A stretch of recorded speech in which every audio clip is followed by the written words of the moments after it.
Politikët Kosovës, Blerta Deliu është me ne në studio dhe do të flasim lidhur me zhvillimet e fundit politike, çështjen e mandatarit të dytë, po ashtu çështjen e zgjedhjeve, do të flasim gjithashtu edhe për Hagën, por edhe për balotazhin. Atëherë Blerta, përshëndetje dhe mirë se ke ardhur. Faleminderit shumë Dori, mirë se u gjeta. Faleminderit shumë. Blerta, ka nisë rrjedhja e afatit për mandatarin e dytë për formimin e qeverisë.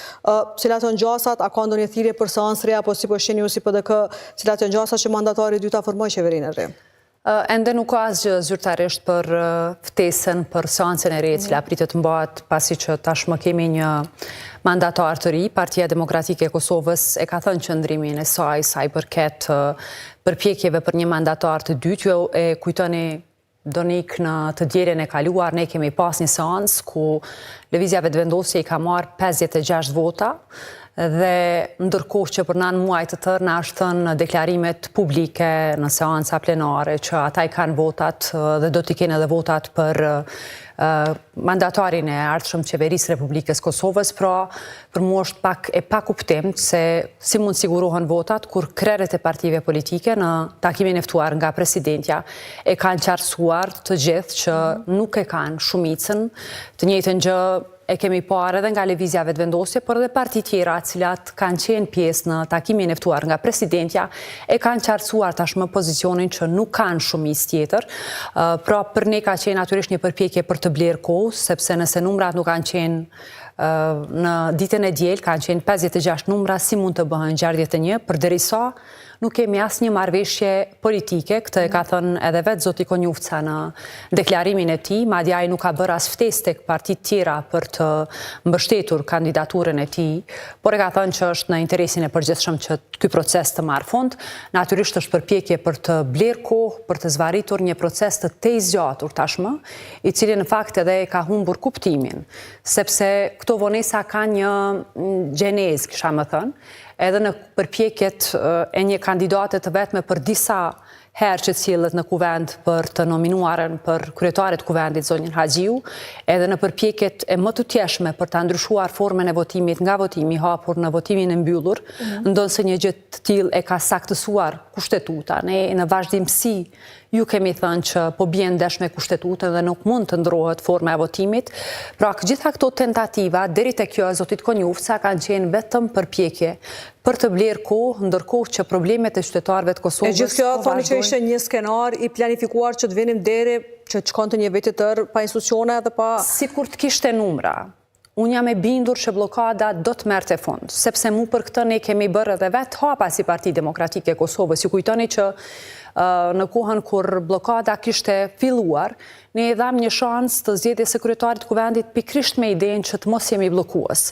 Por tashmë ka një përgjegjës që e ka bllokuar Kosovën për 9 muaj, që ka uzurpuar institucionet qeveritare tash e sa kohë, përkundër faktit që ka një vendim të Gjykatës Supreme, i cili ndaj të cilit nuk mund të ketë ankimim, sepse është vendim i prerë, që e thotë që të njëjtit deputet të cilët janë betuar nuk mund që paralelisht të ushtrojnë mandatin edhe të deputetit të Kosovës edhe të ushtrojnë mandatin e kryeministrit. Pra ne kemi pa në vazhdimsi uzurpim të institucioneve, blokim dhe tashmë përpjekje për të zvarritur edhe më tutje në një proces, përkundër faktit që vendi po rrshqet drejt zgjedhjeve për fajin e Albin Kurtit dhe të Lëvizjes Vetëvendosje. Pra për 9 muaj nëse nuk kemi mbri që të sigurojmë numrat, dhe ne kemi thënë që nuk i kemi numrat, ne nuk do të vazhdojmë të bëjmë lojra të tilla të zvarritjes për derisa e di mirëfilli që epilogu do të mbetet pa një zgjidhje. Ne nuk kemi të interesuar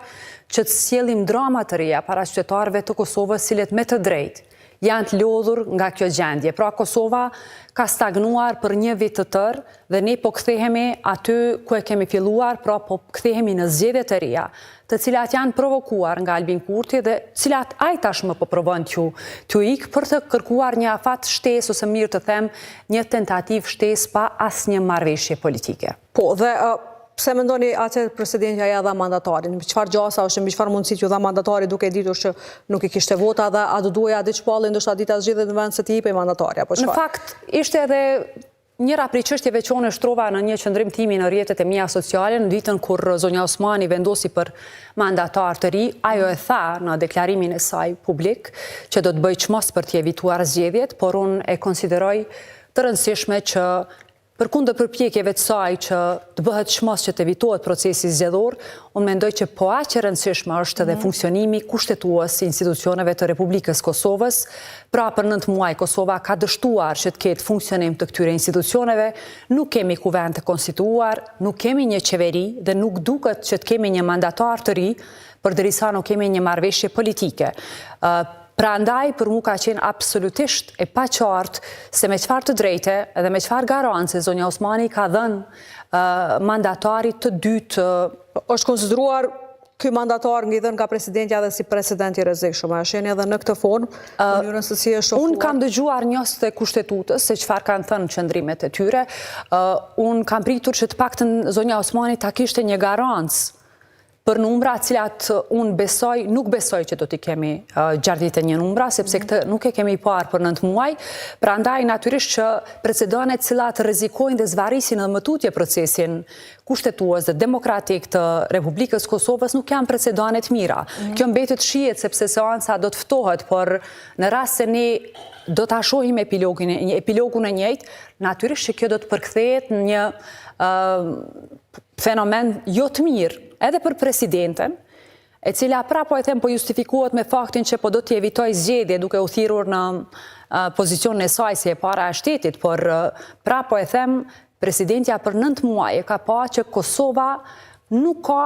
funksionim të mirëfillt. As funksionim të mirëfillt, as një lloj funksionimi të institucioneve kushtetuese të saj. Pra ndaj, kur kushtetutshmëria ka rënë në këtë nivel, kur nuk ka funksionim të tillë dhe kur mirëfilli dihet roli i presidentës, unë nuk e di se me çfarë është bindur zonja Osmani që mandatari i ri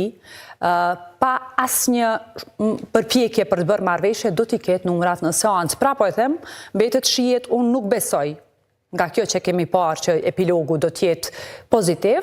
por kjo mbetet shihet se kur do të ftohet seanca se cili do t'jetë epilogu dhe ndërkohë për PDK ndryshim nuk përbën ndryshimi i emrit, sepse konjuksa për juve ishte i pranueshëm për çështjen e kuvendit, apo jo, por tani nuk bën ndryshim për qeveri. Për çështjen e kuvendit, Partia Demokratike e Kosovës ka qenë shumë parimore. Ne kemi thënë që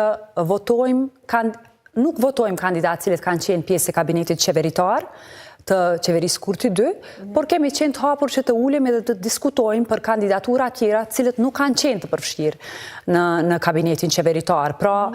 ne nuk kemi besuar asnjëherë që Lëvizja Vetëvendosje do të shkojë deri aty sa të propozoj për kryetar të kuvendit dikë si zotin Dimal Basha. Prandaj edhe kemi kërkuar kohë shtesë për të diskutuar njëherë me përfaqësues të Lëvizjes Vetëvendosje për një emër të ri. Në fakt ai ka qenë emri i cili është vendosur në seancën plenare dhe ne kemi votuar sepse qëndrimi ynë ka qenë parimor dhe kemi dashur ta mbajmë fjalën dhe premtimin ton, qëndrimin ton publik e politik që nuk do të bëhemi bllokues, por do të votojmë dikë që nuk ka qenë në pjesë e kabinetit qeveritar Kurti 2. Ndërkohë që ne kemi qenë qartë që nuk do të ketë asnjë emër të ri nga rrata e Lëvizjes Vetëvendosje që do të votohet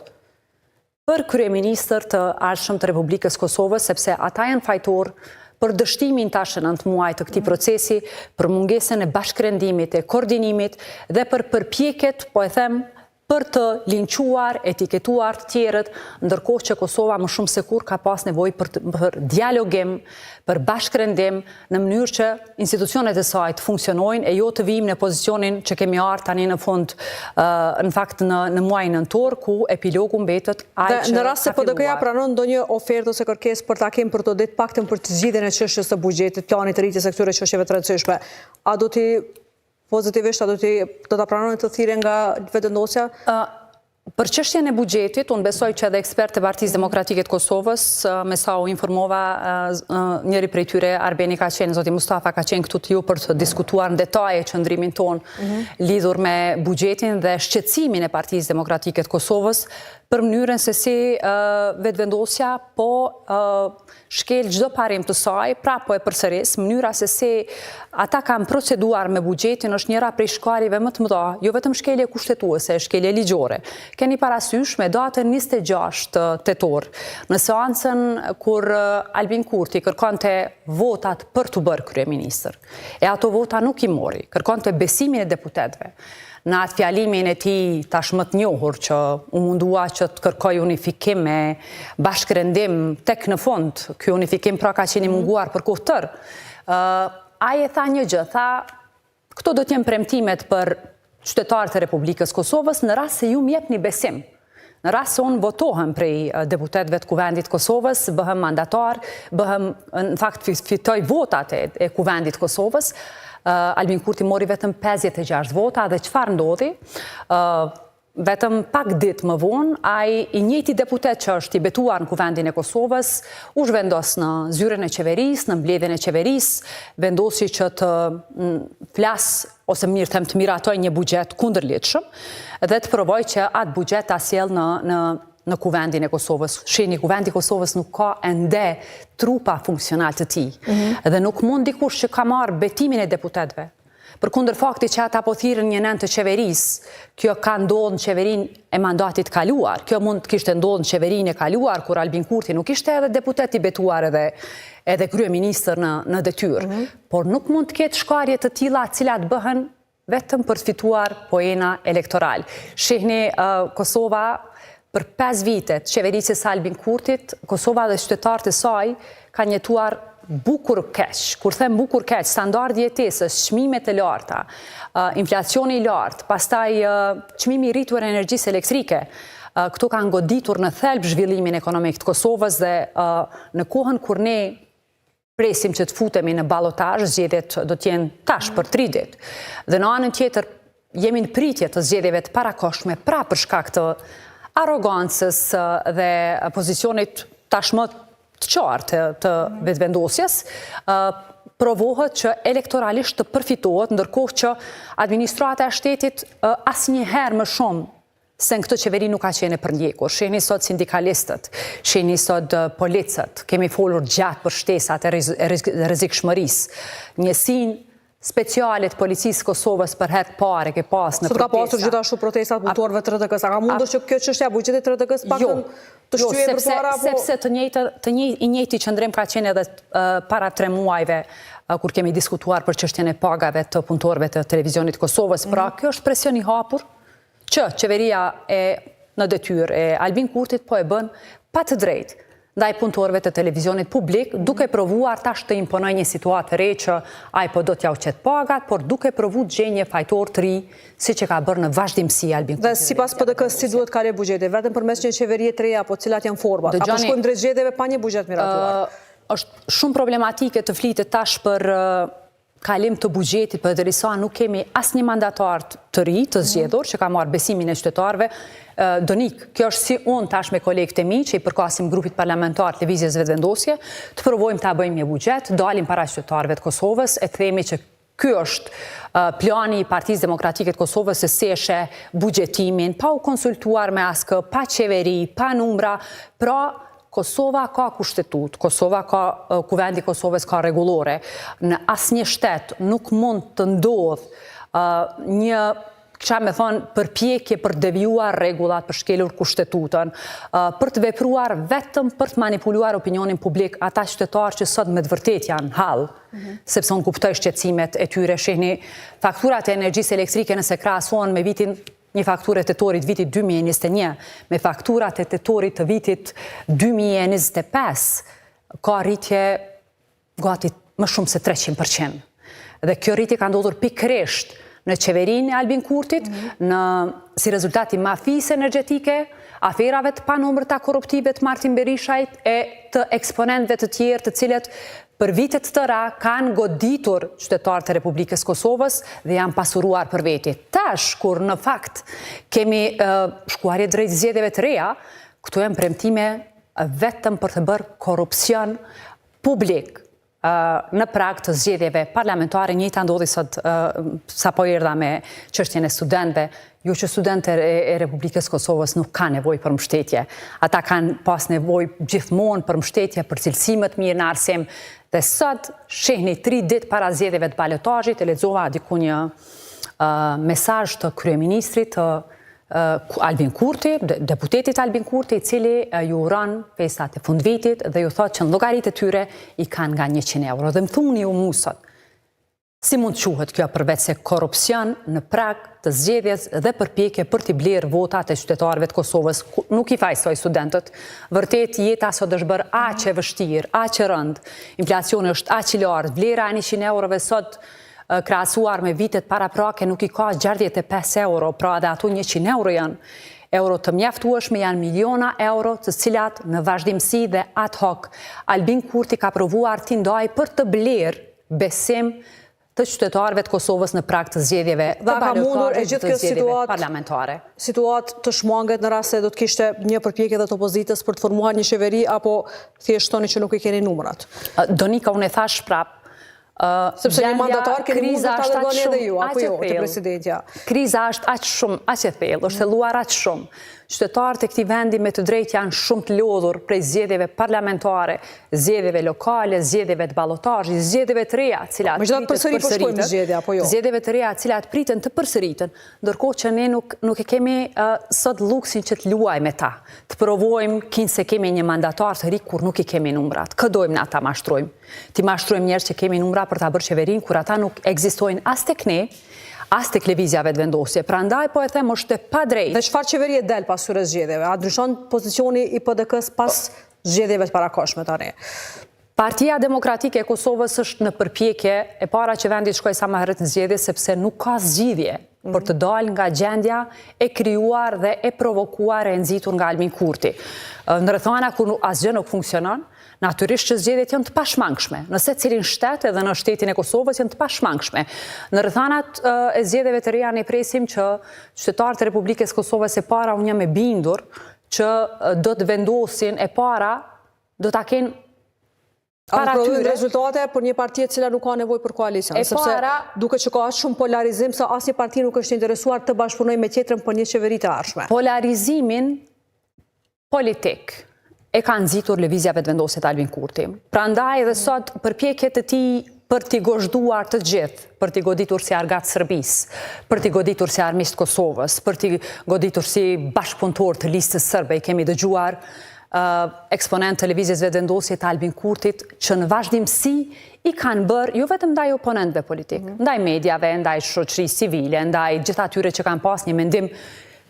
se si ta nxjerrin Kosovën nga gjendja e rëndë cilën tashmë është futur. Prandaj po e them këto rrethana të polarizimit, këto rrethana të një qeverie që nuk ka prodhuar asgjë për 5 vite, këto rrethana të krizës, të izolimit të Kosovës, të sanksioneve ndërkombëtare, të ndërprerjes së dialogu strategjik me Shtetet e Bashkuara të Amerikës, të varfërimit të qytetarëve të Kosovës, absolutisht që zgjedhjet janë e vetmja zgjidhje dhe unë pres që qytetarët e Republikës Kosovës, kurdo që këto zgjedhje mbahen, të vendosin për dikë që nuk e izolon, nuk e konfronton Kosovën, nuk e varfëron Kosovën, që i hap rrugë perspektives euroatlantike, integrimit në familjen e madhe evropiane, që i hap rrugë investimeve të reja, shihni një vend që për një vit, një parti që ka fituar 48 mandate dhe nuk e ka bërë asnjë hap që atë besim të qytetarëve ta kthejë në projekte zhvillimore, Donik. Si mund të kthehet prapë të kërkoj besim? Pra, gjitha atë besim e atë fuqi që ja u kanë dhënë qytetarët e Kosovës ta përkthejnë në arrogancë, në përpjekje për të imponuar diktat, në përpjekje për të instaluar autoritarizëm e të mos e shoh qytetarin. Sa herë kemi dëgjuar një Albin Kurtin të flas për qytetarët e Kosovës përveç tash kur i bjen mend për pensionistët, për studentët, për shtesat, për pagën e 13, ai ka pas gjithë pushtetin, ka pas gjithë besimin që ja kanë dhënë qytetarët e Kosovës që të bëj ligje, të ndihmoj shtresat e varfëruara, të ndihmoj ekonominë, të arrijë më këmbë Kosovën. Pra për 5 vite se ka bërë, prandaj unë jam e bindur që vazhdimi i kësaj status quo-je do të jetë vetëm në dëm të qytetarëve, në dëm të interesit shtetëror të Republikës Kosovës. Dhe cili është pozicioni PDK-s pas zgjedhjeve? A do ta formonte të paktën një qeveri me parti tjera ish opozitare, sepse duket që keni qëndrim të qartë për këtë lëvizje vendosje? Unë mendoj që ne kemi qenë jo vetëm ka një dakordem me ish parti opozitare. Jo vetëm të qartë, por ne kemi qenë parimor, Partia Demokratike e Kosovës garon e vetme në zgjedhje. Ne presim që ashtu siç kemi dalë të parët në zgjedhjet lokale në nivel të asamblesë, ka qenë një fitore e madhe për Partinë Demokratike të Kosovës që përkundër faktit që është parti në opozit, ka identitet të saj politik, ka njerëz e qytetara në kënd Kosovës që besojnë në rikthimin dhe fuqizimin të më tutjeshëm, sepse frytet e atij investimi, frytet e zhvillimit i ndjejnë edhe sot ata që kalojnë për autostradën, që kujtojnë kohën kur ekonomia e vendit është rrimë këmbër, kur pagat janë rritur. Pra, ne do të garojmë të vetëm, por interesimi i Partisë Demokratike të Kosovës është që të kemi një qeveri pa lëvizjen vetëvendosje. Këtë e kemi thënë qartësisht, edhe me 10 shkurt, kur kanë përfunduar zgjedhjet parlamentare të këtij viti, e kemi thënë që ne preferojmë një partneritet me partitë cilat kanë qenë ish opozitare, e në fakt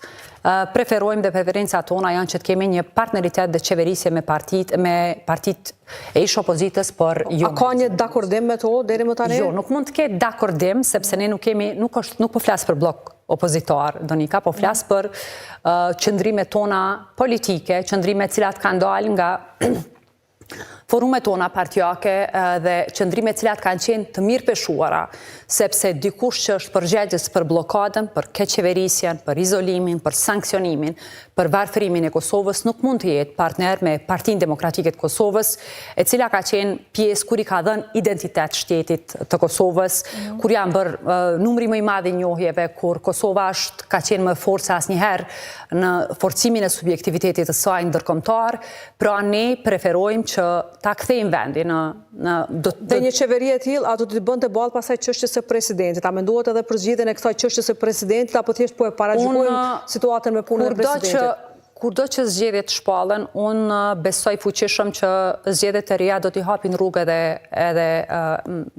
çështjes së presidentit. Unë nuk pres atë përpjekjen për shantazh që po e bën Albin Kurti tash, duke i kërcënuar qytetarët që do të ketë 2 palë zgjedhje. Qytetarët janë të lodhur dhe prapë po e them, për shkak të paaftësisë së tij, vendi po shkon drejt zgjedhjeve të reja, sepse ai ka provokuar në vazhdimsi tensione, e ka provokuar blokada dhe Kosova është sot ku është për shkak të qasjes së tij,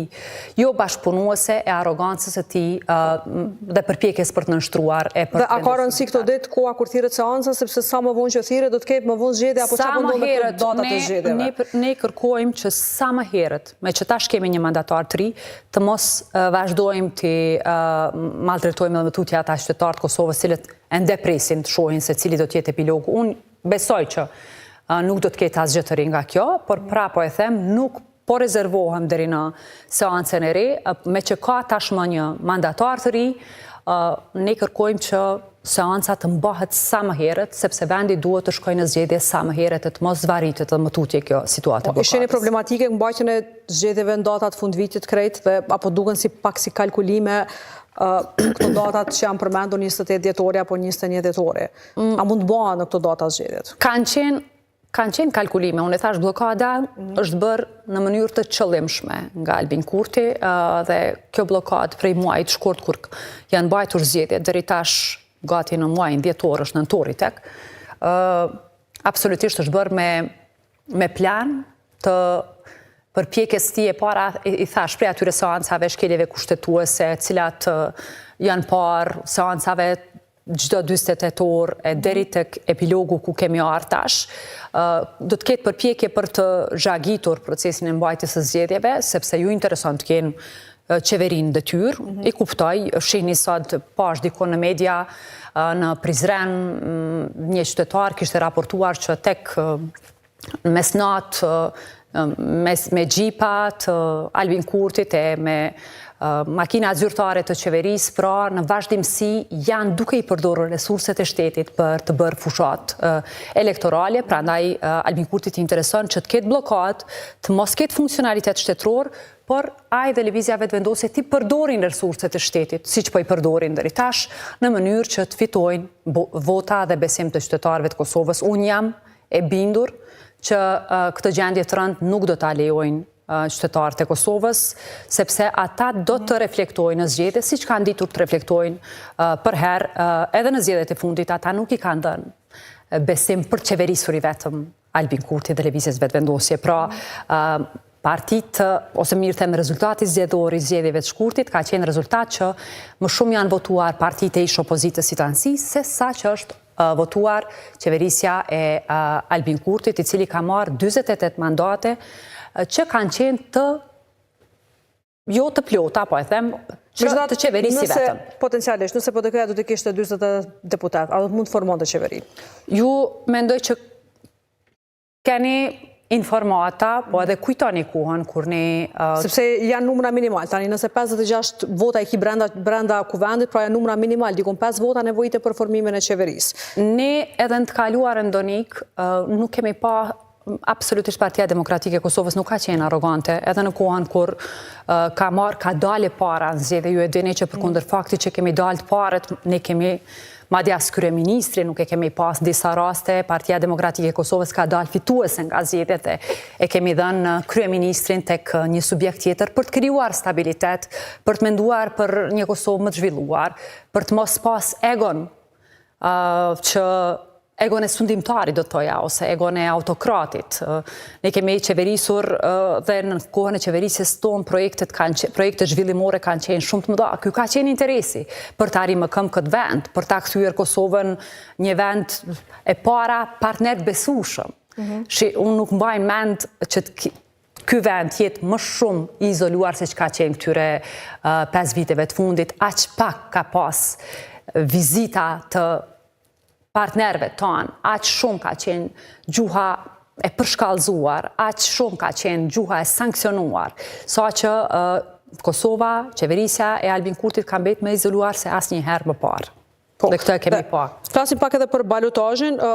Çka pritni prej balotazhit, shumicën prej këtyre komunave ku jeni në garë, keni arritur një koalicion me Lidhjen Demokratike, ndërkohë deri më tani nuk keni qëndrim vetëm për Prishtinën. Përse? Me të anë të drejtën, ajo ka qenë çështja e Prishtinës është çështje e kandidatit. Unë kam pas shumë dëshirë që të fitoj. Partia Demokratike e Kosovës ka pritur që të kemi fitore të Urani Ismailit. Mendoj që ka qenë njëri prej kandidatëve absolutisht, nuk e them vetëm se është i Partisë Demokratike të Kosovës, por qytetarët e Prishtinës e kanë humbur mundësinë të qeverisë një djalë që më të vërtet ka qenë shumë i fokusuar. Ai është marrë gjatë gjithë kohës vetëm me Prishtinën, vetëm me çështjen e asamblesë dhe ka qenë i fokusuar dhe i dedikuar që të merret me problemet që i kanë qytetarët e Kosovës. Programi i tij në këto zgjedhje ka qenë absolutisht larg prej programeve tjera zgjedhore, por me që rezultati është ky që është, fitoria ka qenë absolutisht e madhe. Rritja e Partisë Demokratike të Kosovës në këto zgjedhje në Prishtinë ka dëshmuar që ka qenë rritje në cilën qytetarët kanë besuar, por e pamjaftueshme që megjithatë tani kjo rritje BDK-s është përcaktuese apo jo përvara në Prishtinë, por nuk është bërë qartë deri më tani. Ta them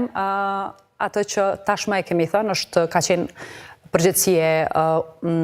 kryetarit të Degës, zotit Urani Ismaili, që ai të vendos për qëndrimin se si ne do të ecim tutje. Deri më tani nuk ka qëndrim se kjo e përkrah. Nuk ka qëndrim cilin unë mund të them, edhe nuk është çështje për cilin unë mund të flas, unë jam deputeti i Parlamentit Kosovës, nuk është që jam marrë shumë me çështjen e koalicioneve që t'jem shumë e sinqert, por prap po e them ne interesimi ynë është që aty ku jemi në ballotazh, siç janë komunat e rëndësishme që është Mitrovica, që është ka një garë të mbushur në Mitrovica dhe në Vushtre, apo jo? Pra po e them është çështja e resurseve shtetërore, cilat po i përdorin të tjerët lëvizjave të vendosje për të provuar që të merë vote besim. Ju e kujtoni në zgjedhjet para balotazhit, kur ishin zgjedhjet lokale, në raundin e parë të zgjedhjeve Albin Kurti ishte ai që deri në orë të hershme të mëngjesit u pane për kafeterinë në Mitrovicë, por unë prap po them që qytetarët tashmë janë përcaktuar dhe unë besoj në vizionin jo vetëm të zotit Tahiri, por në vizionin i zotit Hamza, në vizionin e një Mitrovice e cila do të vazhdoj ta përqafoj projektin e Partisë Demokratike të Kosovës dhe qeverisjen e mirë që është bërë atje. Mirë, flasim pak. Prizren, absolutisht, nuk kam asnjë dilemë që Prizreni do të jetë komunë që do të vazhdoj qeverisja absolutisht të jetë e përgjithshme e zotit Shaqir Todaj. Po, mirë, flasim pak për procesin e Hagës Blerë, dje janë bërë 5 vjet nga arrestimi i shklerëve të UÇK-s. Çka ka tregu deri më tani për Kosovën ky proces gjyqësor që po e shohim, atje që është në përfundim pothuajse apo jo? Absolutisht dekurajuese, thash dje ka qenë një ditë absolutisht ditë e rëndë për Kosovën, janë 5 vite të humbura, janë ditë të rënda të zvarritjes një procesi për cilën ne kemi pritur që të marrë epilog më parë, pra krerët e ushtrisë ligjimtare të Kosovës, Hashim Thaçi, Recep Selimi, Kadri Veseli, Jakub Krasniqi, bashkë luftarë të tjerë të tyre, mbahen që 5 vite me një proces i cili tashmë ka devijuar nga ajo për cilën është votuar në Kuvendin e Republikës Kosovës. Ne presim që epilogu të jetë në favor të drejtësisë. Jam e bindur që nëse ka drejtësi, dhe duhet besoj ende që ka drejtësi, drejtësia do të jetë në anën tonë. Për këtë edhe dëshmitarët e mbrojtjes cilët do t'i shohim edhe ditëve në vazhdim, do t'jenë sinjale absolutisht të pozitive dhe të mira për Kosovën. Dhe speciale sot gjithashtu ka miratuar kërkesën e Vesni Clarkit, është një dëshmi të jetë rëndësishme që komandantit Suprem Forcave që ka udhëhequr nëse mund të themi bombardimet apo jo, do të jetë rëndësishme. Të gjitha figurat kredibile të dëshmitarëve të mbrojtjes, edhe ato të cilat deri më tani kanë qenë pjesë e dëshmisë, por edhe zoti Clark, do të jenë dëshmi të cilat vetëm sa do ta betonojnë qëndrimin tonë që Ushtria Çlirimtare e Kosovës ka bërë luftë të drejtë dhe që vendimi në Hag do t'jetë vendim i cili do t'a përmbyll një herë mirë këtë sagë të rëndë me cilën po përballen jo vetëm ata që mbahen e Hag, por e gjithë Kosova. Unë djeg isha rast pak që t'i vizitoj një pjesë familjeve, është rëndë për familje cilat për 5 vite po e shohin një proces i cili nuk po merr ende epilog, por duhet besoj fuqishëm që pranvera do t'jetë vendim i përmbylljes së një sage të rëndë për Kosovën dhe vendim i triumfit të drejtësisë dhe të një lirie që ne presim të ketë një emër të fuqishëm. Dhe pikërisht dje, në datën kur është shënuar pacitori arrestimit të tyre, kryeministri Kurti e kemi parë që ka publikuar një letër përmes së cilës ka treguar që në vitin 2022 kishte kërkuar lirimin dhe kishte ofruar garanci për lirimin e shkretërve të gjykatës pranë dhomave të specializuara. Keni pasur një reagim edhe ju apo jo? Nuk e keni marrë shumë seriozisht këtë letër apo çfarë? Unë do doja që se cila qeveri, edhe qeveria e Albin Kurtit, po edhe çdo qeveri e këtij shteti, të mos e shohat proces si proces e para të një ndarje politike, siç është parë së fundi. Çështja e buxhetit ose më mirë të them fakti që asnjë vizit nuk është bërë nga Albin Kurti atje, dhe atje po mbahen krerët e Ushtrisë Lirimtare të Kosovës, ata nuk janë emra të përveçëm, ata kanë mbajt barën historike të shtetë ndërtimit, barën historike të Kosovës së lirë. Prandaj edhe letra cilën e nxori dje Albin Kurti për mua ishte më tepër letër elektorale, e cila pra bëhej për konsum elektorale politik, e unë mendoj që çështjet tilla cilat lidhen me procesin gjyqësor në Hag, me krerët e UÇK-s nuk mund të përdoren deri aty, sepse ajo që kemi pa, çështja e buxhetit ka qenë njëra prej çështjeve më të përfolura nga kjo qeveri, e cila nuk ka lejuar që të ketë mbështetje buxhetore për një proces prapo e keni fjalë për mbrojtjen apo jo? Absolutisht, për mbrojtjen po flas, gjithsesi për procesin për mbrojtjen, sepse ju e dini mirë se çfarë ka ndodhur me procesin e mbrojtjes në Hag. Nevojat atje kanë qenë që të kemi një qeveri e cila komunikon, mbështet, do të jetë në shërbim të atij procesi. Prapo e them, nuk është atje një emër i përveçëm, atë është historia e Republikës Kosovës. Ne kemi pa zotin Edi Rama, kryeministrin e Shqipërisë, sa shumë i zëshëm ka qenë, sa shumë vokal ka qenë, kemi pas fundi vizitën e ish kryetares së Kuvendit, në fakt zonjës Spiropali, e cila sot është ministre në kabinetin Rama, eksponent të rëndësishëm politik nga gjitha trojet shqiptare kanë qenë në vizitë atje, ne nuk i kemi pa asnjë përpjekje të kryeministrit në detyrë, Albin Kurtit, që të shkojë atje, por unë nxorr në fund një letër e cila prapo e them për mua nuk ishte asgjë, sepse nëse letra që ka e vitit 2022, pse duhej të nxirrej sot, pse nuk duhej të flitej në vitin 2022, do të thonë, pse duhet të nxirrej në këtë moment të zhvillimeve politike, të mos flitej, atëherë kur gjithë kemi qenë shumë të zëshëm. Atëherë Blerta, të falenderoj shumë që ishe. Faleminderit dhe juve. Faleminderit shumë. Dhe në vazhdim është lajmi